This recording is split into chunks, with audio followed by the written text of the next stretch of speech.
Welcome into the Alabama Football Report. We are days away now from A-Day and the spring game. If you are excited about it for the Crimson Tide, show it by liking today's video right now. Every single person watching should like it because it's the only taste of real-ish football we're going to get for a couple months here for the Crimson Tide. We begin with the latest injury update on Jaeden Roberts. We did mention this on yesterday's video. We have another update this morning from Jaeden Roberts' mom. Says, thank you to everyone that was concerned about Jaeden. He twisted his ankle. It's not that bad. He's using crutches to keep the weight off of it. He should be better soon. Not sure about A-Day. We should know more by the end of the week. We appreciate the love and prayers. #Roll Tide. Roberts emerged kind of midway-ish point of this season, and I think was a big boost to the entire offensive line for the Crimson Tide. The pressure-to-sack ratio is not great. Normally a quarterback issue, by the way. The run blocking was very impressive. I thought that they ran the ball better as the year went on, in part because of the large Roberts and his impact in that area. Now, Bama, look, it sounds minor. I would not play Roberts on A-Day. There's no real benefit to jeopardizing making the ankle injury worse for a spring game, for a clear-cut starting caliber player. So let the young guys get some reps instead. Don't jeopardize making it worse for Roberts. Yeah, the risk is probably low. That's okay. If this is a real game, different conversation. It's the spring game in April. I'm not going to be worried about it at all. Let's take a look now at the running back room for the Crimson Tide. We'll see how things sit in what could be a pretty big season for a couple different guys on this roster, including but not limited to Justice Haynes, who we'll spend some time on. Two notable departures. Jace McClellan off to the NFL. He should be drafted. Probably somewhere on day 3 he's off the board. Roydell Williams, meanwhile, transferring to FSU as they become the transfer destination for a lot of different Bama players.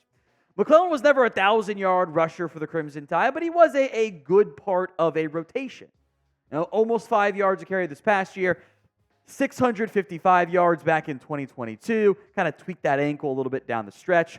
Williams was always a backup player. It was better this year. There were games that felt like Williams was outperforming Jace McClellan, but it always kind of felt like, to me, it had a chance to get some better results. There's some meat left on that bone.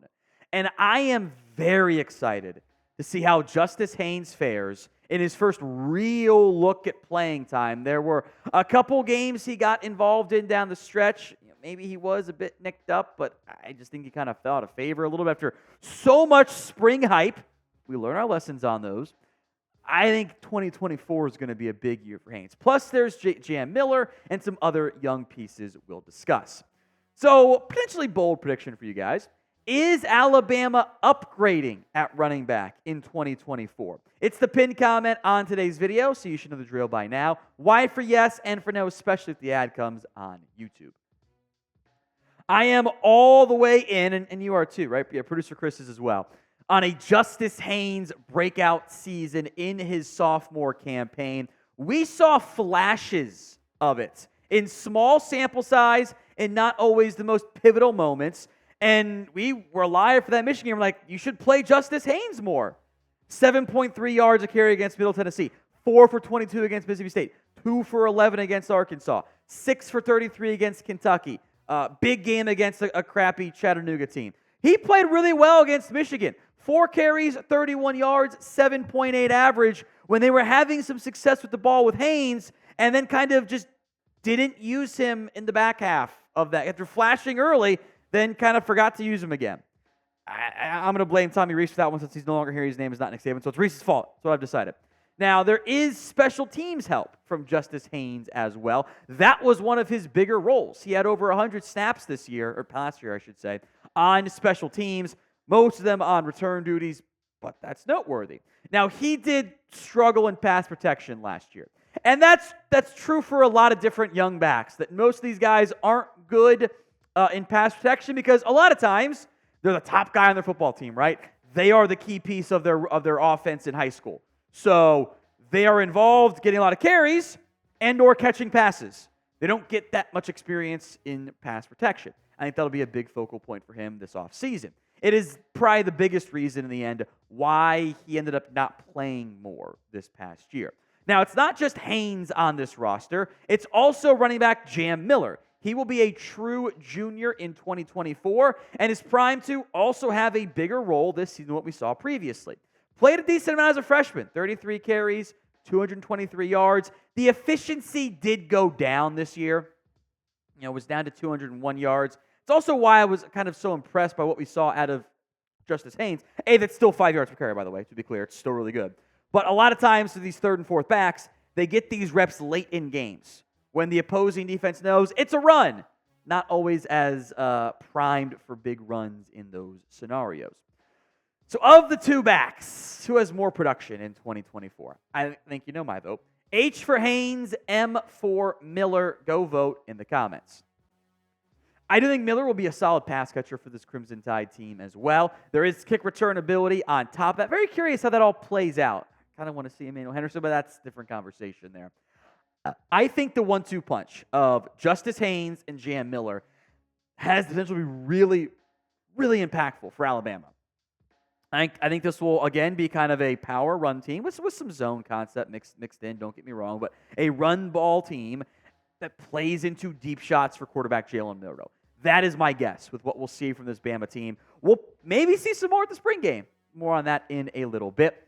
But today's show is made possible by Game Time. Whatever your next event is, could be a concert, could be a comedy show, could be a Braves game, could be a Bama baseball game, could be a Bama football game a while from now. Game Time takes the guesswork out of buying tickets, and they make your life easier. You can see the view from your seat before you buy, so you know exactly what type of view you're going to end up getting. By the way, the all-in price option shows your totals up front, so you know you're getting a great deal before you check out. The Game Time guarantee means you'll always get the best price. If you find tickets in the same section and row for less, Game Time will credit you 110% of the difference. So download the Game Time app, create your account, and use code CHATSPORTS for $20 off your first purchase. Terms do apply, but again, create your account, redeem code CHATSPORTS, CHATSPORTS for $20 off. Download Game Time today for last-minute tickets, the lowest price, all guaranteed. The link and the code, gametime.co, will be in the comment section and the description of today's video.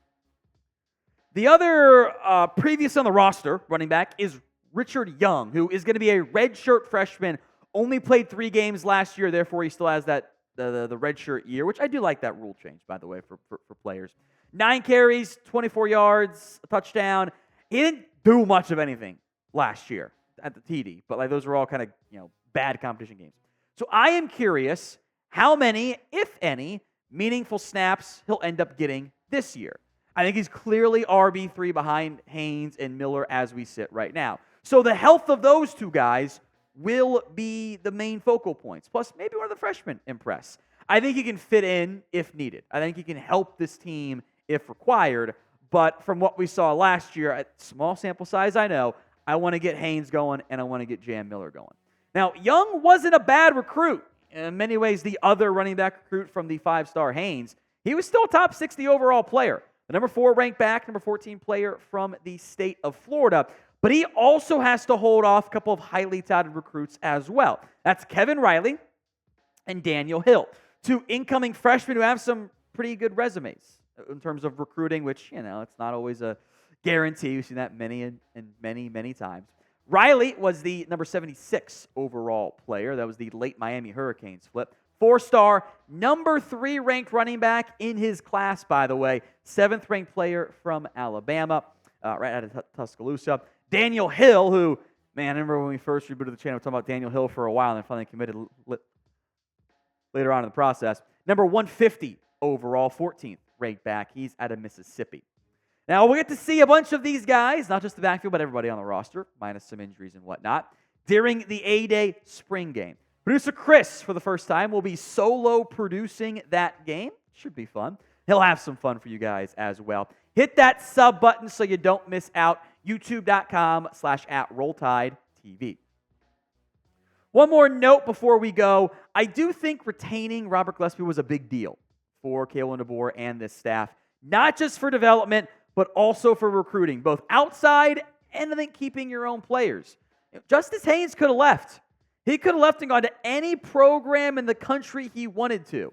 He chose to stay at Alabama. I think the retention of Gillespie was a big factor in that, and hopefully we see a big jump from Haynes and others this season.